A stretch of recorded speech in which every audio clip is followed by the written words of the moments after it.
Every kid has a great story to tell. Have one? Well, we're listening.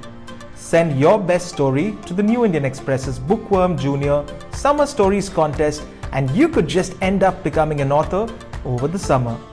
What are you waiting for? Get writing.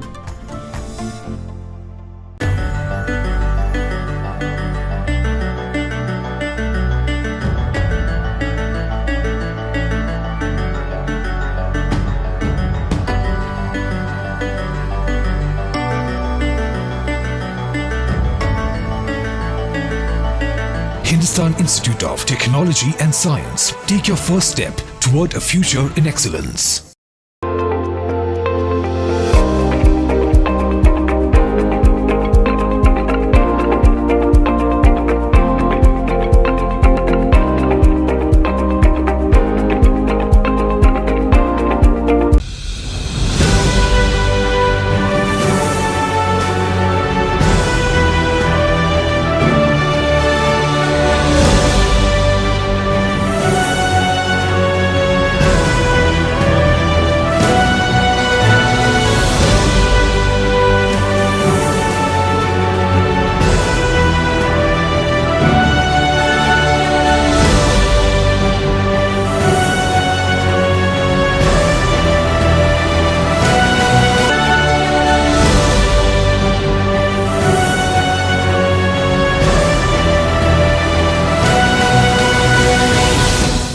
Hello and welcome. It's great to have you here for this episode of the New Indian Express's Let's Debate. This is a platform where we're getting some of India's brightest and fiercest school kids to come and debate in a style that we've long forgotten, with dignity and a lot of civility.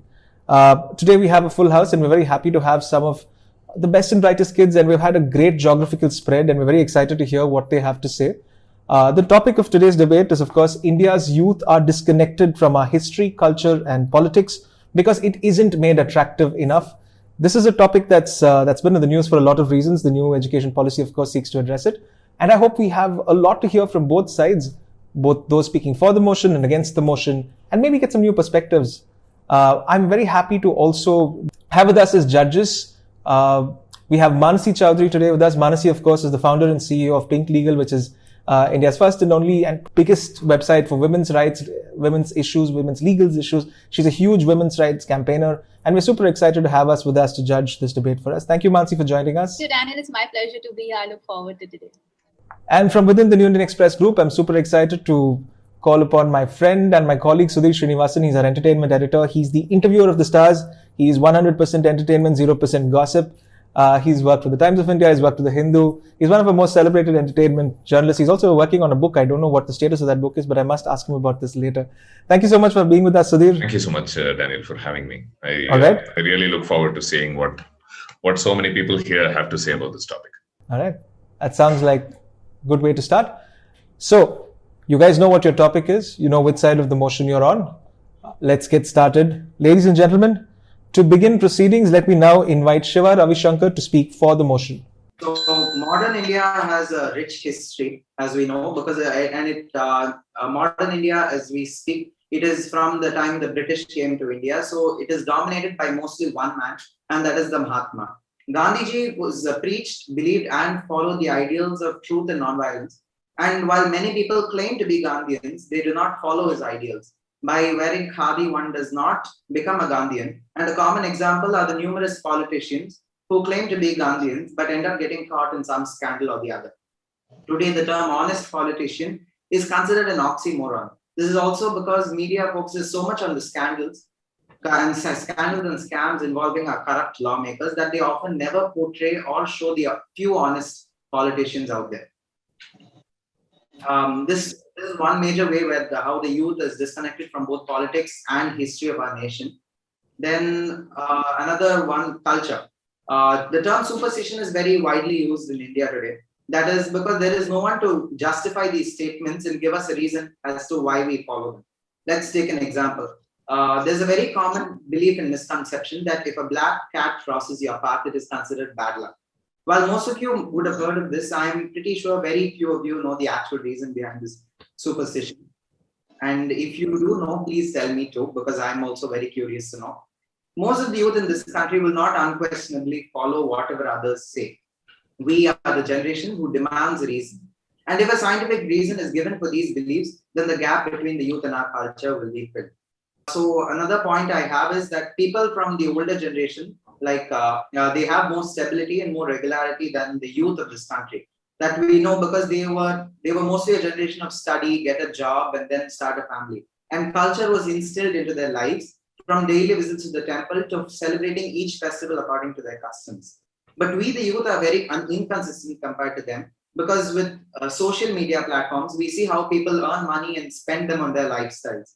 This results in peer pressure to earn more and live luxuriously. And if given a choice, honestly, most of the youth would rather spend their extra time on earning money than on learning about culture, tradition, and values. Thus, they conclude they don't have enough time to do so. And I'll just finish with one point. And politics in India is also dominated by people of the older generation. And most of these politicians are not open to new ideas or views. So we, the youth, often feel it is useless for us to even express our opinions anywhere because there is the assumption that there is going to be no change in the system. Yeah. Controversy created for no reason. Yeah. Thank you so much, Shiva. You make a point for youth in politics, and that's something that I think everybody should be talking about. Could I now speak? I'm just going to put this out there because our house is a little unevenly loaded because we've had a few people drop out. So we have a lot of people speaking against the motion and just two gentlemen speaking for the motion. But what we're going to do is we're going to do a 2-on-1 here. So we're going to have two speakers speaking back to back against the motion. Let me now invite to begin the defense against the motion, Anu Dikshanya. Anu, when you're ready, the floor is yours. A very good afternoon to one and all present here. My name is Untitled Chapter and I'm in the 9th grade of the Pupils Abhita Eco School, Chennai. I'm here to oppose the motion that India's youth are disconnected from our history, politics and culture because it isn't made attractive enough. To make my argument that India's youth is in fact connected to the history, politics and culture of our nation, let me share a few examples. My first example is the pro-Jallikattu protest of 2017. Jallikattu is a traditional sport of Tamil Nadu. It is usually conducted every year during the harvest festival Pongal and is thought to be at least 2,500 to 10,000 years old. The sport was banned by the Supreme Court of India.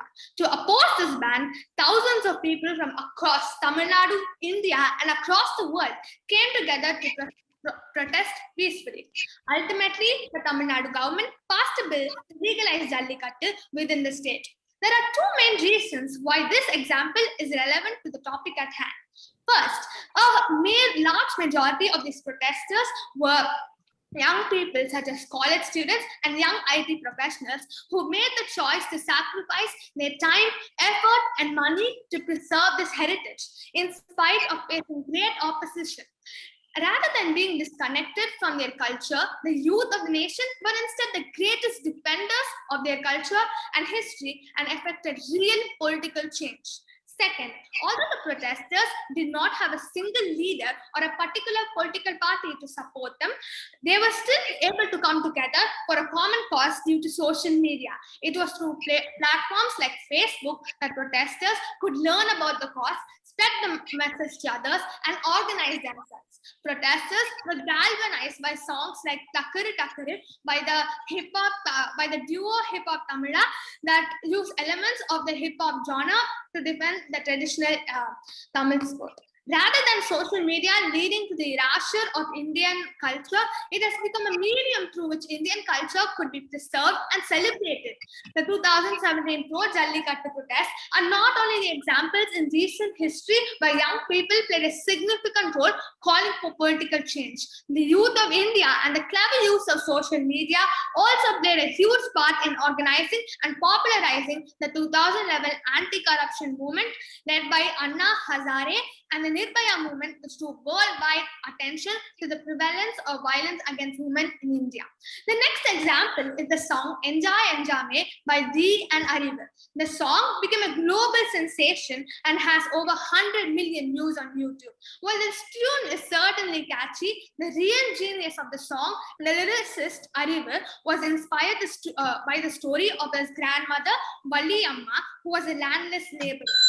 song talks about the plight of landless laborers who invest their blood, sweat, and tears into the land, but they cannot enjoy the fruits of their labor. It calls for a world in which all human beings live in harmony rather than being divided by caste, race, religion, and socio-economic status.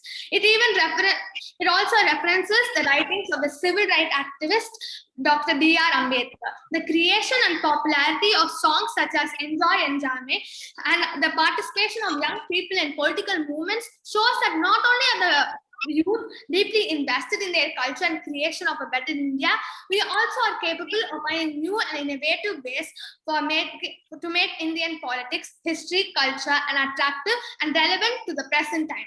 Thank you for listening to me, and thanks to Edex and New Indian Express for giving me this opportunity.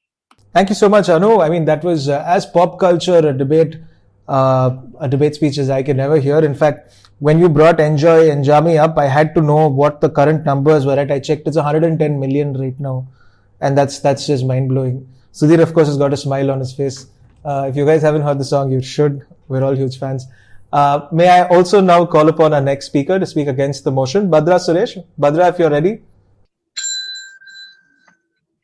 I was young. I honestly didn't like history at all. But I hated history when I was at elementary school and all. But when I reached middle school, there was this teacher. That's when she introduced me history in such a fun way. That's when I started liking it. So she also showed the importance of past can be ritual to the present and future. My point being that if you want you to be interested in any subject, it must be interesting. The person who teaches, it must be interesting for them. And also nowadays, social media and everything is increasing so much that it's really easy to find something about our culture. Even a lot of people knows about our culture. Like a lot of people, even Americans, everyone knows. But I don't know. And the next thing is that history awareness can't be taught. It's an attitude to respect our past and culture. It is ingrained. And thanks to social media literacy, travel, exposure to mass media, more people are aware of our country, politics, and history. Badra, if there's anything more you'd like to add and your tech sort of works out, we'll cycle back to you. Thank you very much. May I now invite Yamini Lakshmi to give her opening statement, again speaking against the motion. Yamini, if you're good to go, you can start on the beep. Good afternoon to one and all present here. I'm Yamini and I'm from Kenshi School and College. So let's start off without further delay. Let's define the keywords in this statement first. Looking at the first word, let's say attractive. What do you think attractive means? Attractive, as defined by the Oxford Dictionary, means pleasing or appealing to the sentence. To the senses. The next important keyword here is youth. Youth, as defined by the WHO, lies between the age group of 15 to 24 years. So first off, I would like to start with politics. Now, my argument will lay down certain points which would tell you why it is attractive enough and how the youth is not disconnected from politics. So the first ever thing that you can do when you're in politics is serving people. And you might argue that you can serve people even if you're not in politics. But it's quite important to remember that when you're in politics, you can serve people on such a large scale. It is a lifetime opportunity that one would not want to miss. Think about the debates and discussions that are going to go on in the parliament. That's some hot topics and controversial things. That is what the youth want to engage themselves in. Discussions, debates, want their voices to be heard. And that shows that it is definitely attractive enough. The implementation of good schemes is possible. Just fight against injustice becomes easier, and you can do many, many things. Everybody wants to receive, but the joy of giving is felt by very few. And that joy is something that the youth loves to have. Let's come on to history. Let's talk about why history is attractive. First things first. It pays a good enough salary than many other jobs do. So many of the youth are, of course, we look forward to getting more money and salary ways we select our career, right? So this appeals to the youth. This makes history pretty attractive. Then the second point why it is attractive is you get the freedom. You can travel where you want to. You can do an indoor job, an outdoor job. Depends on the research you're doing. Isn't this what most of the youth want? A little to be liberal, to be free, to fly on your own. And the third thing is you get to meet different kinds of people. You learn new languages. Socializing. That's something that most of the youth love to do these days. Then let's move on to the third topic, culture. Hundreds and thousands of years ago, we used to wear leaves to cover ourselves. But do we wear leaves now? Of course not, right? So this is evolution. Evolution doesn't mean that we're disconnected from our culture.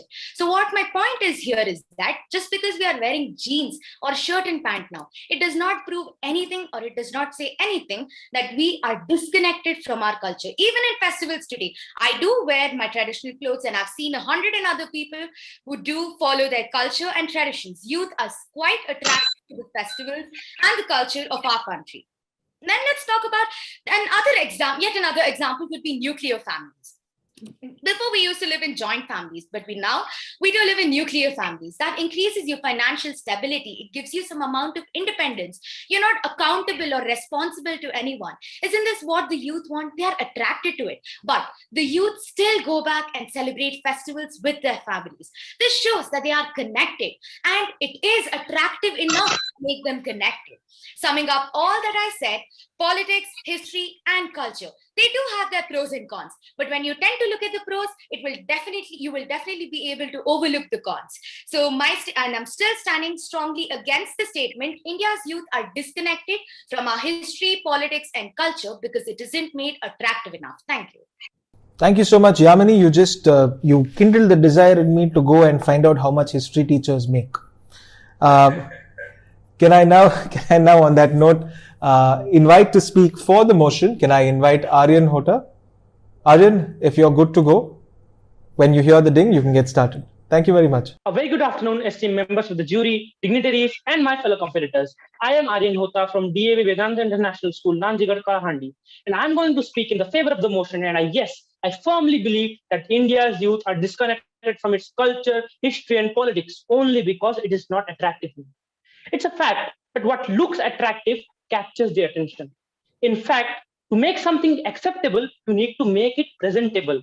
And ironically, India being such a great country with immense cultural, political, and social heritage is very much less understood by its youth. Youth are more inclined toward Western culture than our own. And hilariously, I would like to say you that a youth knows more about how the president of USA is elected and doesn't know about how the panchayat elections in India take place. Now, who is to be blamed for it? Is it the policymakers?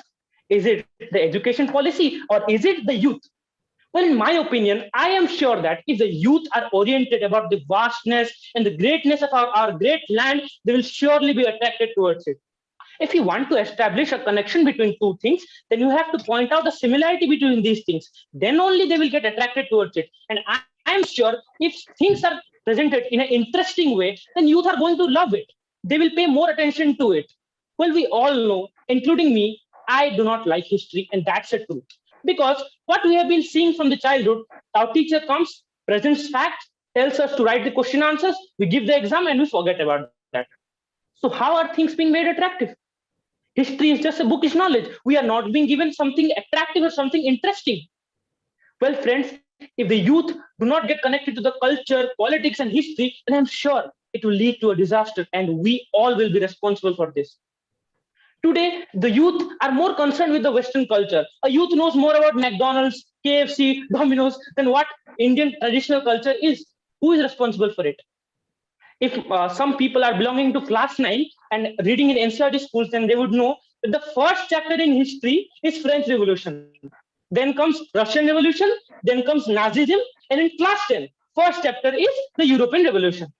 Now tell me how the students will know about our own culture, how the students will know about what was there in the past and what's there taking place. And coming to politics, well, friends, we all see news. and I get heartbroken by seeing the debates which take place in the news. It's a utter slugfest, and people fight as if they are cats. Now tell me, who will be interested to see this? That's all. That is my end of the opening statement. I hope I made an impact. Thank you. Aryan, thank you so much. I must tell you, it's a very daunting task to carry your entire side 2 against 5. But I thought that was phenomenal. I really must congratulate you on that. That was spirited, if not anything else. Suzanne, could I now invite you to speak against the motion? Good afternoon, ladies and gentlemen. Today, I, Suzanne Samuel of Class 8, the Jyotia School, Kerala, will be speaking against the motion. India's youth are disconnected from our history, politics, and our culture because it isn't made attractive enough. To get attracted to something, one should get a deep knowledge of the issue. These days, the youngsters are getting increasingly attracted to politics in the country due to the fact that this profession does not require any qualifications whatsoever, and also to the fame that comes along with it. Elected members wield big influence in the society. When general elections come, political parties are allotting more seats to the youth. In the case of culture, one should feel proud of the past and present. This is where the youth culture comes into play. This culture derives values or beliefs, etc. from the past and incorporates it with the recent ideas, values, or beliefs. Examples of youth culture: challenging norms, sitting in the peers, etc.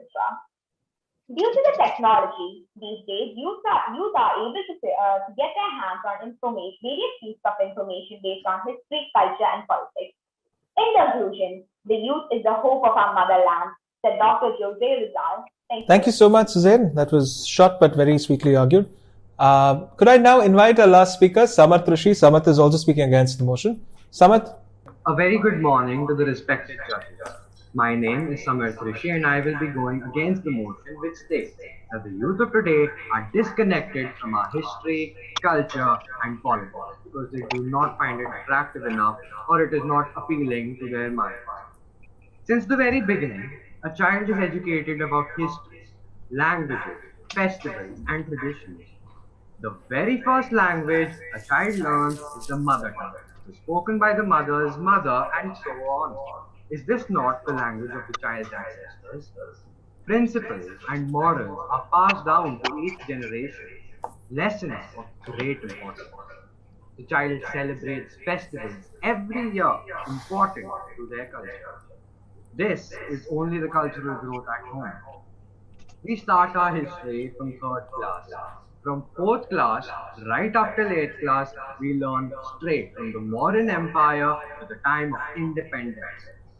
The child reads about the Vedas, about separate beliefs, advancements made by Indian saints in the field of science, maths, and even economics. To give a few examples, Sushruta, who invented surgery, Aryabhatta, who invented the zero, and Chanakya, who wrote the book Arthashastra, which was based on economics of the age of the modern empire. I ask you, how more connected can the youth be? History and culture are connected to the child's day-to-day life. Now, for addressing the facets of being connected to politics. As we all know, an increasing amount of children become more and more interested in politics. This can be seen as the UPSC exam has now become one of the most competitive exams, where millions of the country's youth dream of becoming IAS officers. The youth of today participates in rallies and voices their opinions on social media platforms for or against decisions made by the government. In the end, I would like to thank the New Indian Express for this wonderful opportunity. Thank you. Thank you so much, Samath. That was very, very succinctly put. I should actually congratulate all the speakers who have come to the end of our first round, and I think that was as rapid and as well put as I've ever heard any debate and any sort of opening statement. So congratulations, everybody. What we're going to do is we're going to quickly go on to our second round. Now, as most of you would have seen in our initial video, this is the rebuttal round. Remember, you are under no obligation to make a rebuttal. You can pass if you don't have a rebuttal to make. But do remember, rebuttals do carry points and that can impact your overall score. Plus, we have a special award for the best rebuttal as well. So it might be in your best interest to just go out there and make that rebuttal. All right. We don't really have a format where you ask another contestant something and they say something back to you. But if the judges or I think that it's pertinent and that the other side can answer it, we're going to go ahead and do that. I'm also going to throw in a little caveat because we have a heavily loaded side against the motion and very few people for. I'm going to give them like more opportunity to answer the other side if it does come up. All right, let's get started with our rebuttals. Guys, remember you have 2 minutes on the clock. You can use those 2 minutes fully or you can use it as shortly as you'd like. All right. Shiva, would you like to make your rebuttal? First of all, I wanted to say everyone spoke very nicely. It almost convinced me to go to the against side, but no, I have some points just to say that. Almost everyone who spoke talked about social media and its impact. So if someone famous or someone like a celebrity or even a semi-celebrity who's not that popular but is can create an impact, if they post something about their political views, about a protest, in favor of the protest, for example, some of their followers might just go in favor of the protest just because the celebrity or the influencer did it. Social media nowadays is a very manipulative platform, and so it is very common that people get manipulated easily because they are celebrities and they are influencers, and honestly, who will not get manipulated by? Another thing is, yes, India as a country, we have a very old culture. Every state has a different language, every state has different customs, festivals, etc. So our country is about 2000 years old and the culture is also very old, thus making our culture also very old.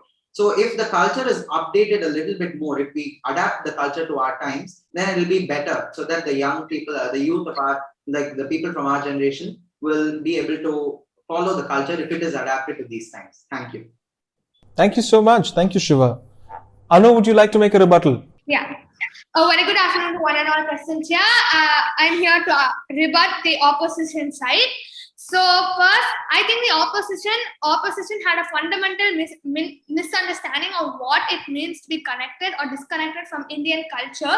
Being connected to Indian culture does not mean not knowing anything about the rest of the world, not experiencing the best aspects of the rest of the world, and not advancing with the times. All cultural changes over time with technological advancements and new ideas. We are not the same as we were in the 1800s. And we should not be. This was observed. And then I would also like to, thank you. Thank you, Anu. Yamini, would you like to make a rebuttal? Yes, so I will. So I will start off with our first speaker, who is Shiva Ravisankar, if I'm getting your name right. So first question that I would like to ask you, how does being a Gandhian or not being a Gandhian related to youth being disconnected, connected, or how is it even attractive? Second thing, culture is not equal to superstition, my dear friend. Culture is lifestyle, food, eating habits, dressing habits. So it's more and a lot more than superstitions and the black cat example that you just gave us. Then the third thing that you stated, you said that we don't have enough time. So are you telling me that the youth don't have enough time because they're too busy scrolling through memes all day? No, come on, we do have a lot of time. 24 hours in a day can be used as efficiently as it can if we don't waste our time on memes and reels and whatnot. Then let's come to Aryan, if I'm spelling your name right. So firstly, you spoke about food, right? The McD, KFC and all that.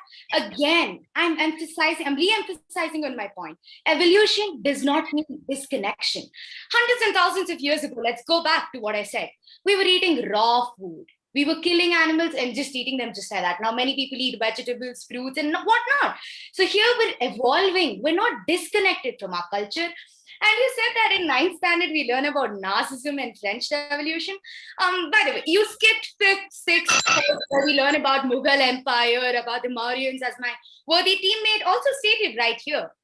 So I think you failed to understand that we do learn about our culture first, and then we go to the international and we learn about French and Nazism, etc., etc. So this about sums up my contradiction. Thank you so much. At the risk of being countermanded for my French, I say touché. Could I now call upon Aryan? Aryan, would you like to make a rebuttal? So yes, to all my competitors, I will take out names. So please don't mind and please don't get offended. Starting off with Yamini, you brutally roasted me. So I would like to say something. That you said that in the fifth, sixth chapter there are about Chandragupta Maurya Mughal Empire. But sorry to say, my dear competitors, in NCRT book there is no such thing about the Mughal Empire or no such thing about the Chandragupta Maurya. There is only European history. And why did I tell about this? Is to make sure that we, from a starting point, we are being more aware about Western culture and not by own. And as you say, that evolution does not mean being disconnected, but evolution does not mean that we should forget our roots. And my opponent, Anu, said that we do not live in the 1800s, that we should have the ideology of 1800s. I accept your fact. But if we do not live in the 1800s, but at least we must carry some of the virtues of the 1800s.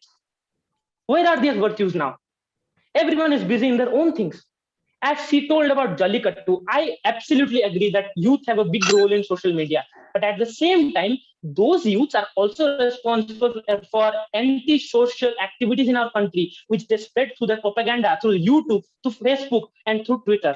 Do you know the farmers' protest turned violent only because of the social media?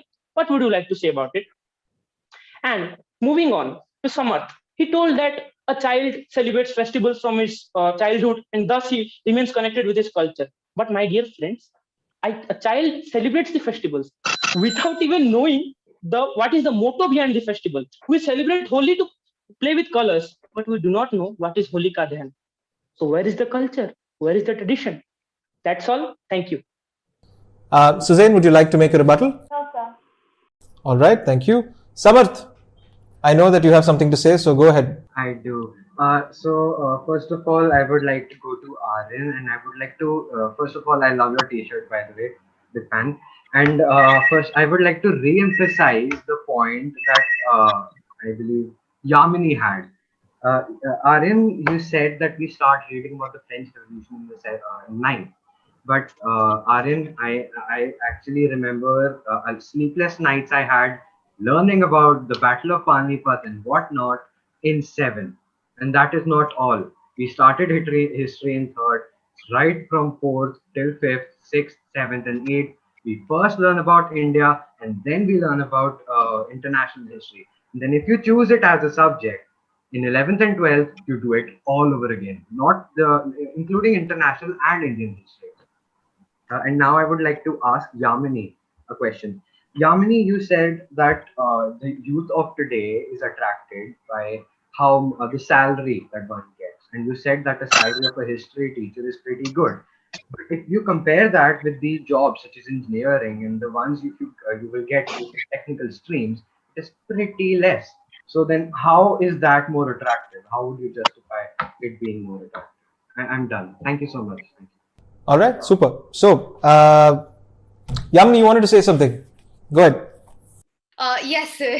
My worthy opponent, Aryan, he stated that we do not study Mughal Empire. My dear friend, did you study in CBSE or in any other board? Because in CBSE, definitely not. I personally still have the books though about Mughal Empire, Mauryan Empire, and many other things.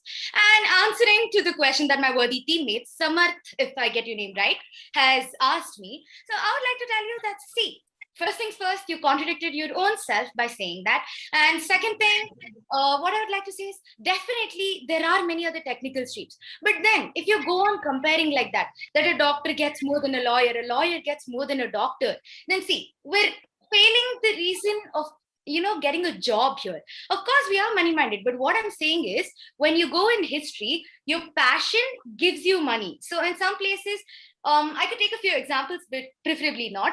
You would not have the money, or you wouldn't get enough salary if you go by your passion. But I'm saying that history offers both. So you can take your passion, you can be free, you can roam around and still earn how much you want to. So that's what was my point here, and that was what made it attractive, is what I meant. Thank you. Thank you. Shiva, did you want to say something a little earlier?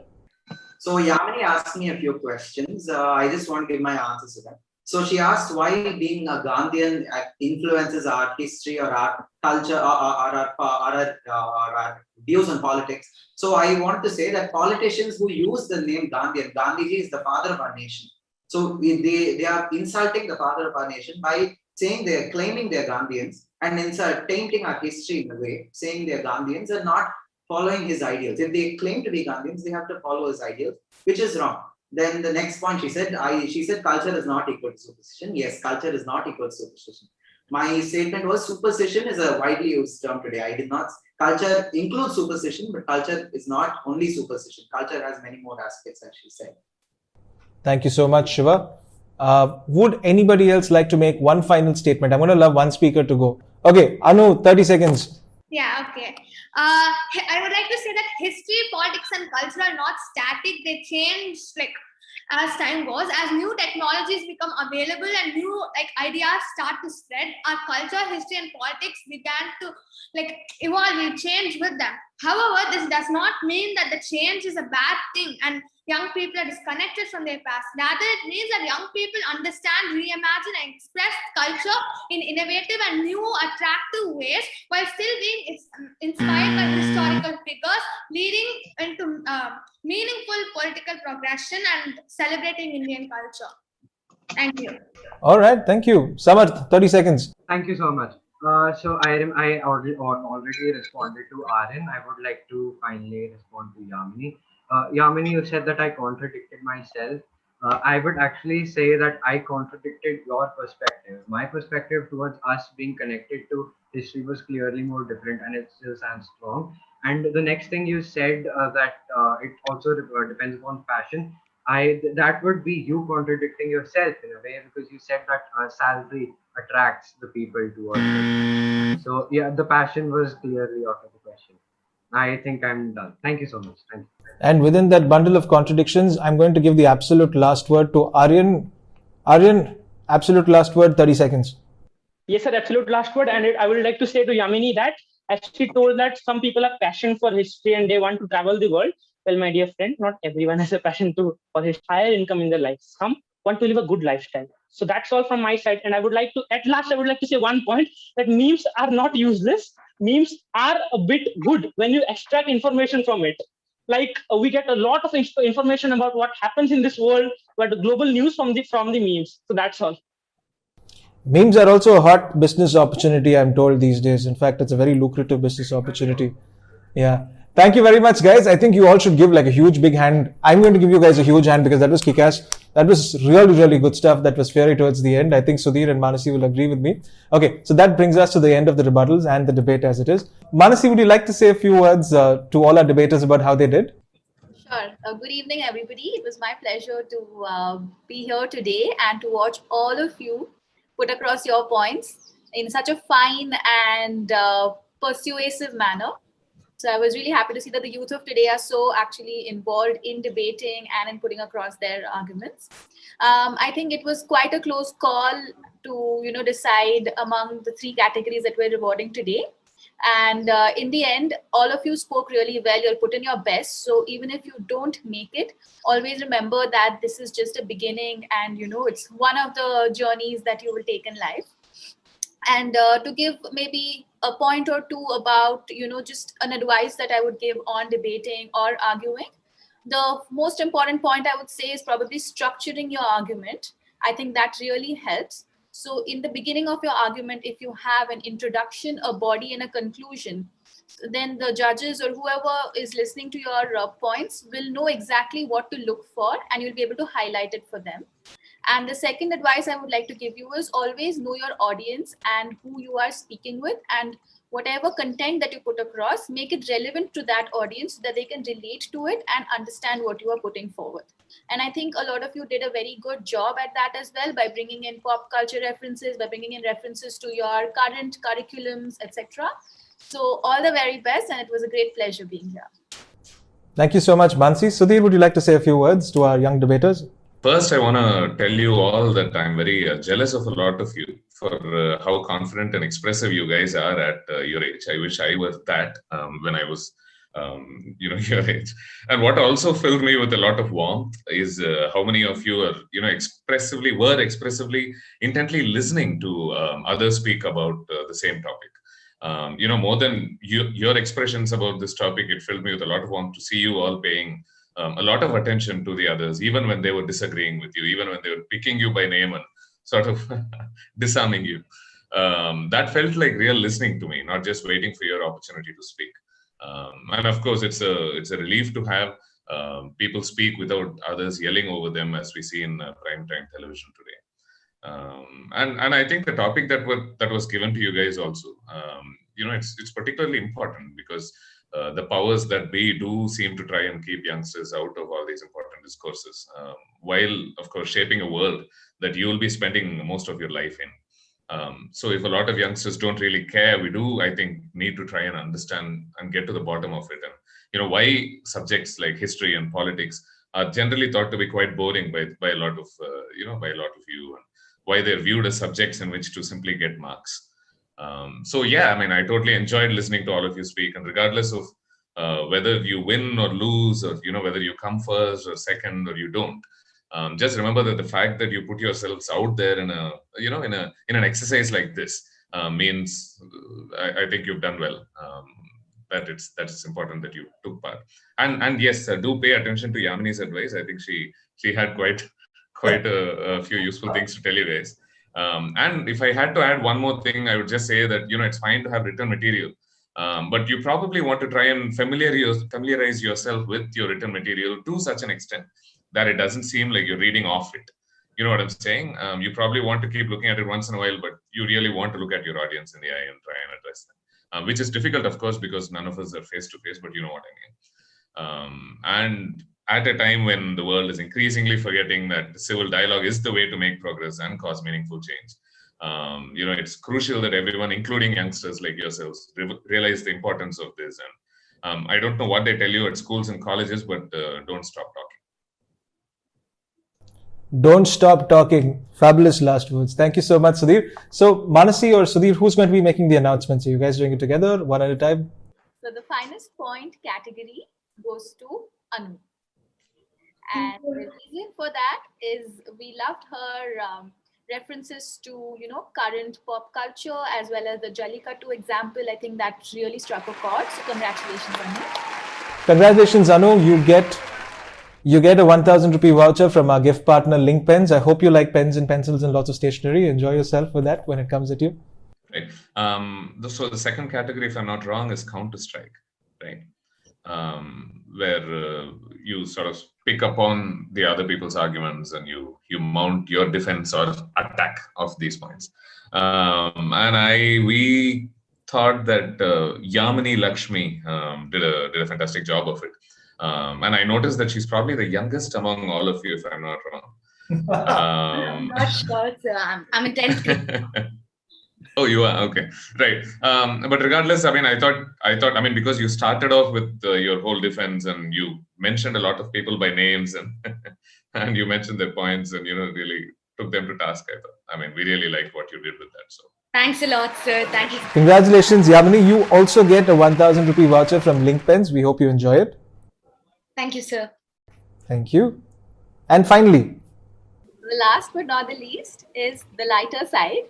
And I think humor is a very important part of anything that you speak. Whenever you want to connect with your audience, I think humor is the first and foremost tool that you can use. So this is a very important category. And I'm so glad that, the organizers have added this category. And so the winner of this category is currently looking very, very stressed out. So please don't stress out, Aryan. You have won this. Congratulations. Congratulations, Aryan. You also get yourself a 1,000 rupee voucher from Link Pens. And I know that you're going to be doing lots of writing with that. I don't even have to ask. So thank you very much, you guys. Thank you, Mansi. Thank you, Sudhir. You guys have been great. Thank you very much, every single person here. Like Sudhir said, don't ever stop talking. Don't ever stop debating. Remember, life is a series of debates, some good, some bad, and some ugly. Well, let's keep it civil and let's debate. I'd like to thank our sponsors, Hindustan Institute of Technology and Sciences and MEIL, for making this happen. And I'd like to thank each and every one of you for being here. Remember, the spirit of debate is what you make of it. Thank you very much for being here. This is the New Indian Express's Let's Debate. You've been a great set of debaters. Enjoy yourselves. Stay safe. Thank you, everybody. Remember, you can vote for your favorite debater right here at www.edexlive.com/debate. Remember, every vote counts. Our voting lines are open for 48 hours, so get voting right now. This debate was brought to you by the Hindustan Institute of Technology and Sciences and MEIL. Every kid has a great story to tell. Have one? Well, we're listening. Send your best story to the New Indian Express's Bookworm Junior Summer Stories Contest, and you could just end up becoming an author over the summer.